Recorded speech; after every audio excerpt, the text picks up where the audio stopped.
martes se retoma la discusión de la reforma tributaria en el Congreso. Se espera que entre martes y miércoles sea el Pleno de la Cámara de Diputados el que comience la revisión y la votación también de los 8 artículos del proyecto.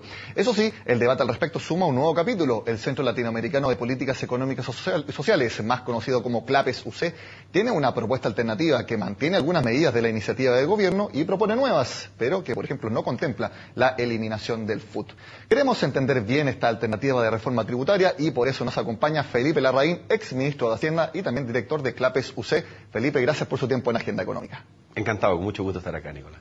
Felipe, usted a través de este paper plantean recaudar 6.862 millones de dólares en régimen a 2018, 2,02% del PIB, un punto completo menos de lo que propone el gobierno. Pero antes de entrar al detalle, quisiera preguntarle, ¿por qué la necesidad de entregar este paper? ¿Está también de acuerdo en que hay que hacer una reforma tributaria o que ya que está dada la discusión hay que entrar a aportar con el debate técnico al respecto? Mira, el punto central es el siguiente, es que todos estamos de acuerdo en los objetivos de la reforma.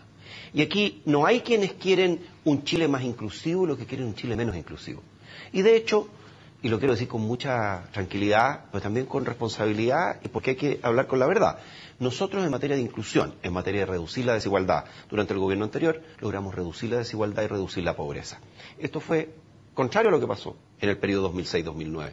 Cuando aumentó la desigualdad y aumentó la pobreza. Estas no son opiniones, estos son cifras, datos.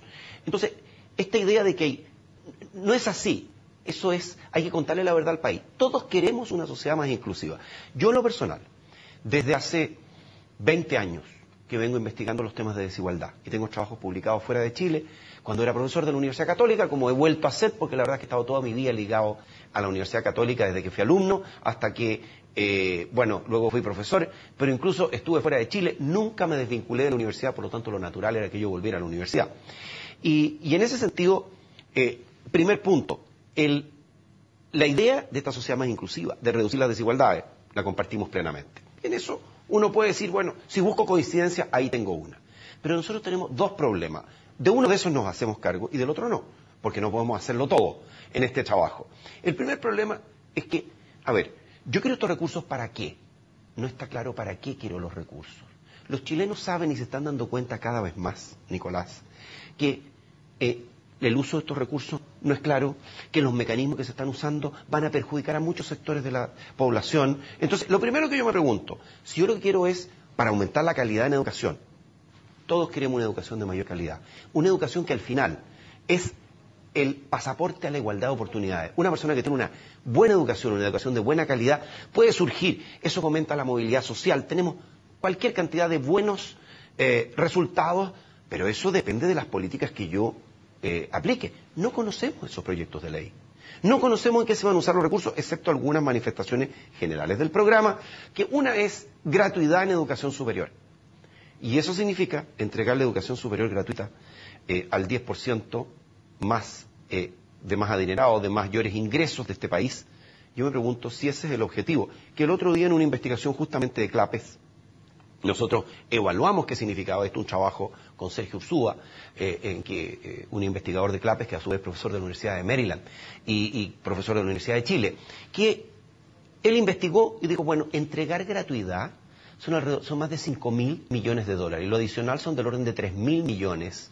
Eso en el escenario bajo, porque uno podría pensar escenarios todavía más onerosos.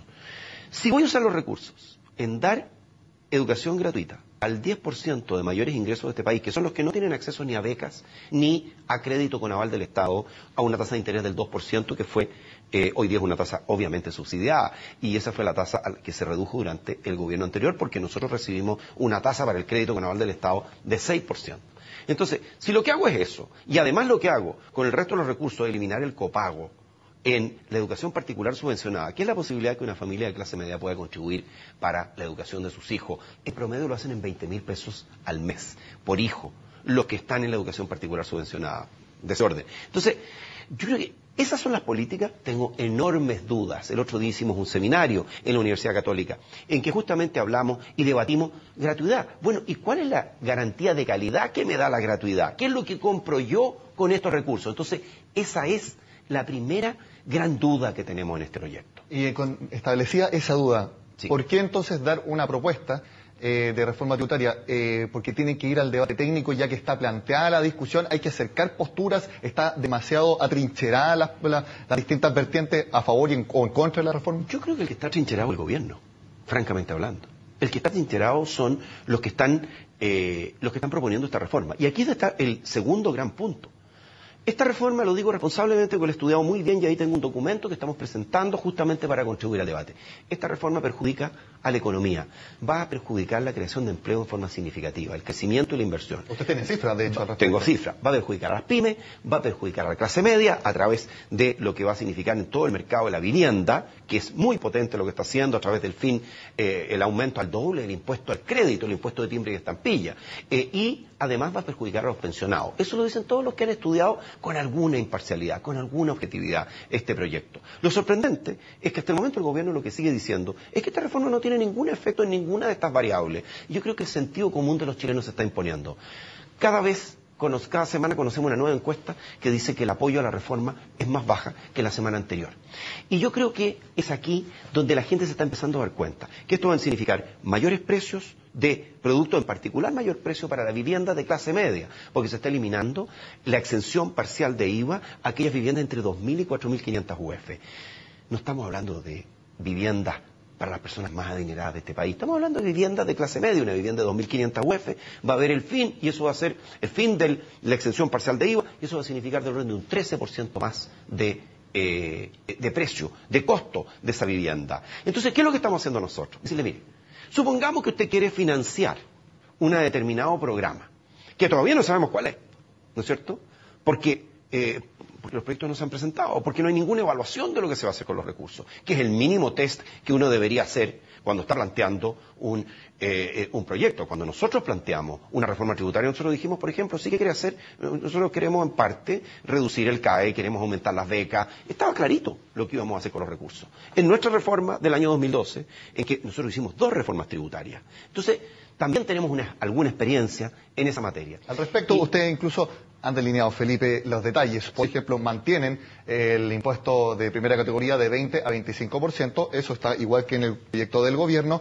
Sin embargo, no contempla la eliminación del FUT, pero sí, por ejemplo, el homologamiento del requisito de distribución de las utilidades de las sociedades anónimas para que sea igual al de las empresas, pero lo aumentan de 30 a 40%. Eso suena un poco como el titular. ¿De qué se trata esta medida que por lo menos no se ha escuchado como propuesta antes? Así es, y yo creo que eso es tal vez uno de los elementos más novedosos, porque tenemos además algunos elementos donde coincidimos con la propuesta del gobierno. Ahora, yo quiero decir una cosa, impuestos verdes, pero impuestos verdes distintos, impuestos que estimulan el reciclaje.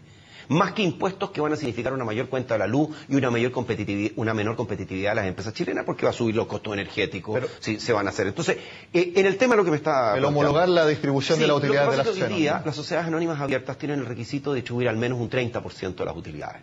Entonces, lo que nosotros estamos planteando es una homologación general, pero no universal, pero extender este requisito de 30% de distribución de utilidades y no solo extenderlo, sino que además aumentar la tasa del 30% mínimo al 40%. Es decir, que al menos el 40% de las utilidades de una empresa que, por ejemplo, que transa en la bolsa, se reparta a los accionistas. Exactamente. Ahora, ¿qué es lo que nosotros estamos diciendo?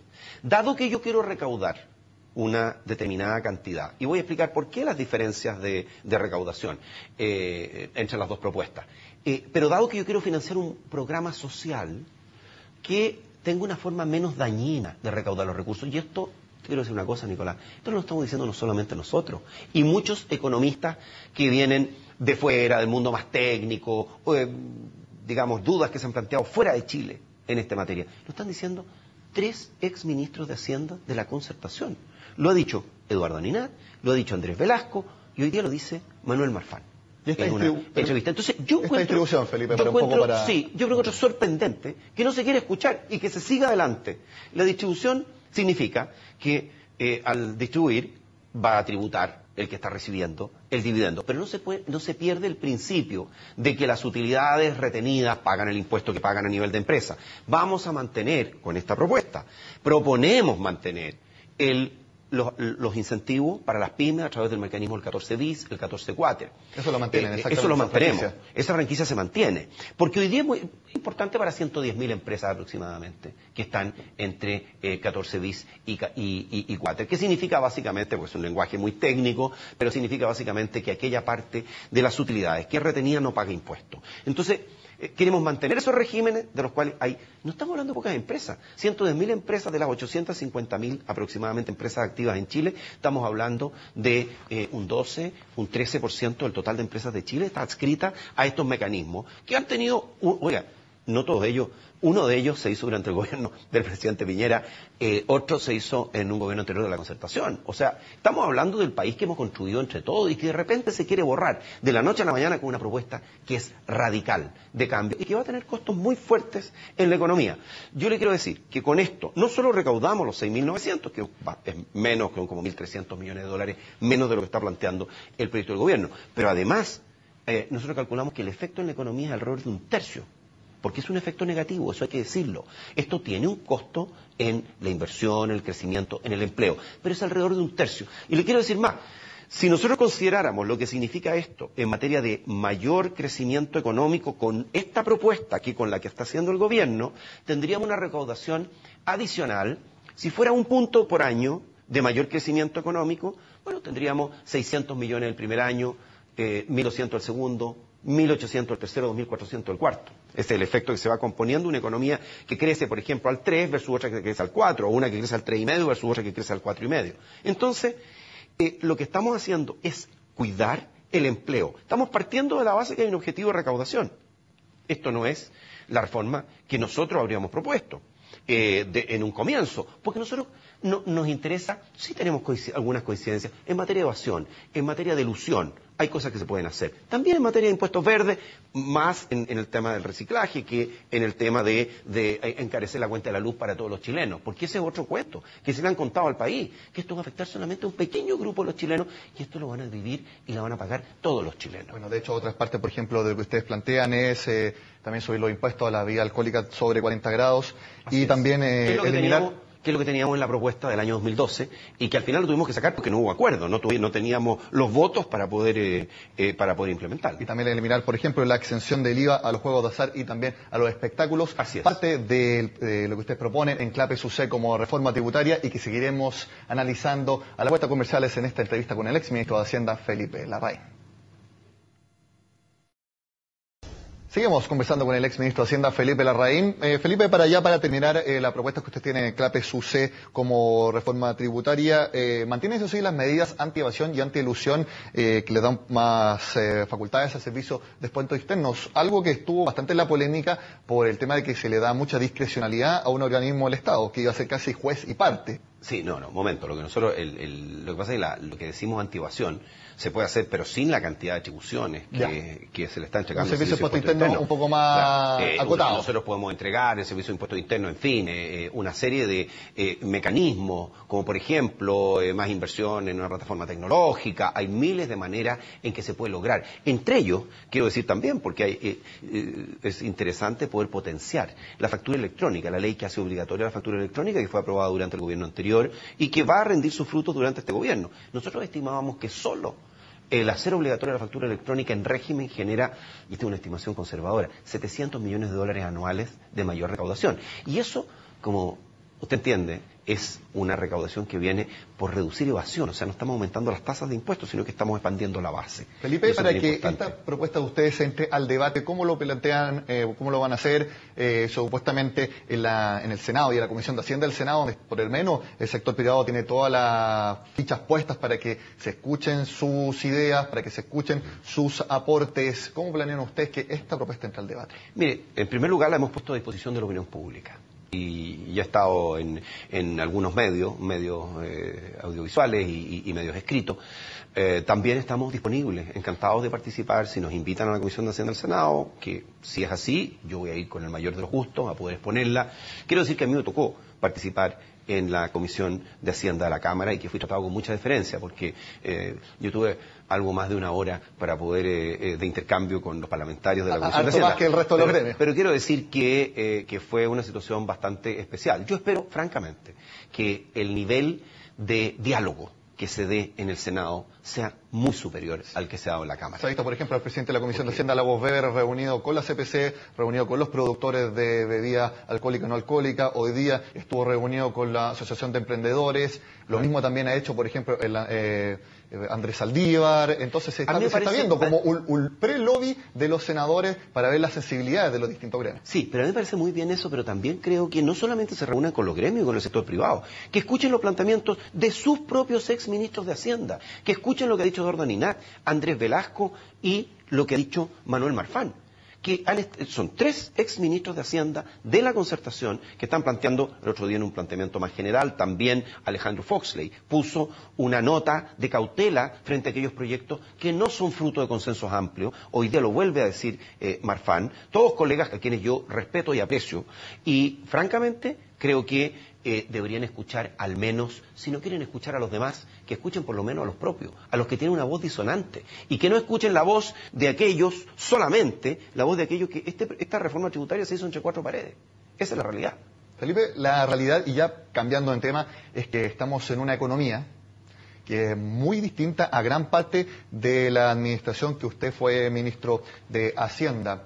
Usted, me acuerdo, muchas veces que decía que estamos en una etapa muy buena de la economía porque tenemos importante crecimiento económico, muchas veces por sobre 5,5%, 6%, eso fue incluso el promedio de los primeros años de la administración Piñera, con baja inflación y también con niveles de desempleo en mínimos históricos. Ahora estamos en la foto totalmente opuesta, estamos con una economía desacelerada, estamos con inflación importante, prácticamente más de 4% anual y también desempleo al alza. ¿Qué siente usted que pasó en este par de años y que, bueno, ya lo dijo el ministro de Hacienda actual, Alberto Arenas, que eso es algo que se heredó de la administración anterior, refiriéndose directamente a usted? Incluso decía que su gobierno no tomó las medidas necesarias para darle un crecimiento sustentable a nuestro país. Mire, la verdad es que yo en esa materia, esto de que la herencia, ¿no es cierto? Las economías, Nicolás, no se heredan, se gestionan. ¿A qué se refiere exactamente con eso, Felipe? A que uno no puede echarle la culpa a lo que venía de atrás, a que uno tiene que hacerse cargo de la economía cuando la recibe. Así lo hicimos nosotros. Pero la economía igual se venía desacelerando. Pero voy a abordar ese punto. Pero nosotros, comparemos las situaciones. Nosotros nos hicimos cargo de una economía en recesión. Una economía que venía de una recesión, de una caída, no solo de desaceleración, de recesión. Nos hicimos cargo de un terremoto, que fue el segundo o tercero, dependiendo en qué momento lo medimos, el peor de la historia en términos del daño económico. El daño económico fueron 17 puntos del producto. Y pese a eso, la economía creció.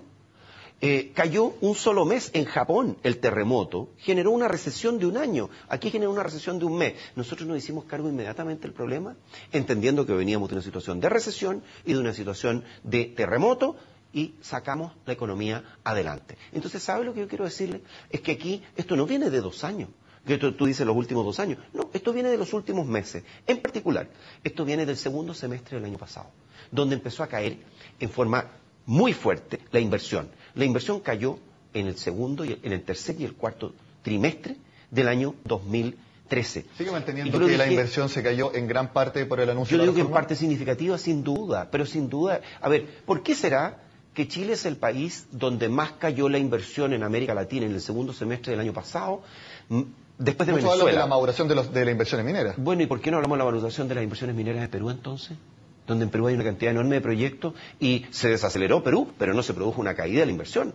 Entonces, la desaceleración de Chile tiene que ver, en lo fundamental, con una caída de la inversión. O sea, la inversión, y vamos a ver cifras de inversión bastante complejas cuando miremos el primer y el segundo trimestre de este año. Entonces, este cuento de la maduración de los proyectos, o sea que la gente no recibe señales, estos son ciclos que no dependen de las señales y de las políticas. Yo le quiero decir una cosa, la inversión depende de las expectativas. Depende de las expectativas de los agentes. Si usted deteriora las expectativas de los agentes, hay menos inversión, hay menos oportunidades de empleo. Y eso ya se ha empezado a ver. El principal afectado de todo esto ha sido la inversión. No solamente por la reforma tributaria, también por la cantidad de discusiones en términos de una asamblea constituyente, AFP estatal, cambio de modelo, pasando por, ¿no es cierto?, hace pocas semanas atrás, la desafortunada frase de la retroexcavadora, ¿no es cierto? Yo me pregunto si esa es una manera de conseguir mejorar las expectativas de los inversionistas, hablarle que se le va a pasar una retroexcavadora al modelo económico. Entonces creo que aquí hay que hacerse cargo también de que, y esa parte no la podíamos afectar nosotros, Porque eso depende, cuando hay una candidata que va adelante, ¿no es cierto?, como iba la actual presidenta, donde la probabilidad de que ella fuera electa era muy alta y se planteó un programa de este tipo, la inversión depende en forma importante de lo que son las expectativas, es un proyecto a muchos años. Usted habla de frases tremendas. Tampoco le cayó nada de bien el hecho que el actual ministro de Hacienda le dijera que cambiara la calculadora si creía que la reforma tributaria iba a impactar en el crecimiento. No, mire, es que ¿sabe lo que pasa? Que ni siquiera me causa, no es que no me caiga bien, me produce un poquito de risa nomás, porque yo creo que cuando todo el mundo, todos los economistas, los propios exministros de Hacienda, de la Concertación, están planteando que esto sí tiene un efecto, yo creo que el que tiene un problema con la calculadora no soy yo. Entonces, me parece que aquí estamos discutiendo algo más importante que la calculadora. Estamos discutiendo, en realidad, lo que son los efectos en el país. Y a mí me preocupa profundamente el efecto de la reforma tributaria, porque es perjudicial para las pymes, para la clase media, para los pensionados y para el empleo. 4 variables claves para nuestra economía. Y por eso es que nuestra economía se ha resentido, no solamente por la reforma tributaria. También estamos enfrentando, había un escenario de desaceleración en algunas economías emergentes, pero ojo, Estados Unidos está andando mejor, Europa está andando mejor este año. Entonces, la verdad es que cuando uno suma todas estas variables, se da cuenta con que el escenario externo en 2014 es mejor que el 2013. Y a pesar de eso a Chile le va mucho peor. Explíqueme por qué. Y Felipe, que alguien me explique por qué. ¿Cómo cree que viene lo que queda del año, teniendo en cuenta esa foto que le mencionaba de economía desacelerada, presiones inflacionarias que están ahí, que son un hecho, y desempleo al alza? ¿Cómo lo ve lo que queda de 2014? No solo desempleo al alza, sino que desempleo, se perdieron 50.000 empleos en el último trimestre móvil, ¿no es cierto?, en el trimestre que termina en marzo. Entonces, ya esto está empezando a tener un efecto en el empleo. La desaceleración de la economía tiene un efecto en el empleo. ¿Usted tiene perspectiva negativa entonces para lo que queda del año? Yo lo que diría una cosa, nuestra expectativa es que ojalá podamos mejorar en la calidad de las políticas. Si uno plantea una buena política, si hay una disposición de llegar a un acuerdo más consensuado, a tomar un poco, no digo todo completamente, en consideración las propuestas que vienen desde distintos sectores, las aprehensiones legítimas que se han planteado en este proyecto. Los emprendedores de Chile han planteado que este es un mal proyecto para ellos, pero entonces se insiste, estamos todos, y además lo que se hace, que es peor, es descalificar al que piensa al contrario. Yo no estoy descalificando el proyecto del gobierno, no estoy descalificando en lo personal, no estoy diciendo que estos son los poderosos del momento, porque ellos tienen el poder, no. Yo estoy diciendo simplemente que este es un mal proyecto. Y están todos los argumentos y está un trabajo que está diciendo esto que hicimos con Rodrigo Cerda y Juan Bravo de Clapes. En este trabajo nosotros damos nuestros argumentos. Estamos dispuestos a ir al debate. Hacemos un debate con altura de mira, sin descalificar la posición contraria. Yendo al juicio y entendiendo las opiniones que tienen expertos independientes. Quiero también mencionar la opinión de uno de los economistas más destacados de nuestro país en el exterior, Sebastián Edwards, que también ha sido muy crítico con el proyecto tributario. Yo no creo que todos se hayan puesto de acuerdo para darle un mal rato al gobierno. Yo creo que lo que hay detrás es que estamos frente a un mal proyecto. Ese es el fondo del proyecto. Mi última pregunta, nos queda poco tiempo, Felipe. Sí. ¿Qué cree usted que se le viene para el país económicamente si se aprueba la reforma tributaria tal y como está? Mire, porque están los votos para eso. Indudable, los votos se tienen. Yo lo único que creo que es importante y que en términos de responsabilidad, yo por eso he salido, yo he dicho una cosa, Nicolás, yo hubiera esperado permanecer más tiempo sin tener que salir al debate público, sin tener que salir a los medios. Me había pensado tomar un tiempo de descanso, unos 90 días, 120 días o quién sabe 6 meses. Pero como se presenta antes de 30 días el proyecto tributario, no he tenido otra cosa que hacerlo. Yo espero que este país, si es que hay una posibilidad genuina de escuchar, si es que hay mejores señales de lo que sale del Senado respecto a lo que tenemos, hay una pequeña mejora en lo que va a ocurrir durante el segundo semestre, pero creo que aquí se han comprometido bastante por el tenor de la discusión, por los proyectos que hemos conocido, como el proyecto tributario, que dicho sea de paso, el proyecto tributario tiene 170 páginas, el programa de gobierno tributario tiene 3 páginas y media. Entonces, la verdad es que si uno compara uno con el otro, uno dice, aquí había una cantidad de cosas que no habían sido planteadas.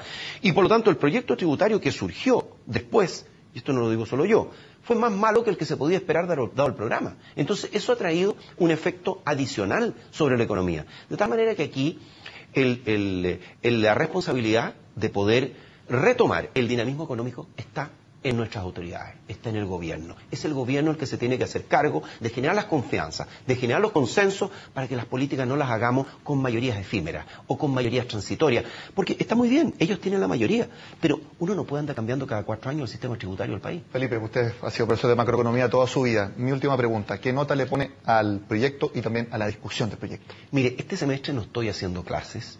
de tal manera que no me veo en la obligación de poner nota. Así que no voy a poner una nota específica, pero sí voy a decir una cosa: este proyecto no aprueba. Felipe No Larraín, aprueba, tiene un rojo. Felipe Larraín, ex ministro de Hacienda y director de Clapes UC, muchas gracias por su tiempo en Agenda Económica. Encantado. Bueno, y con este análisis del ex encargado de la billetera fiscal, terminamos este lunes en el programa. Como siempre, los invito a que sigan con nosotros en CNN Chile.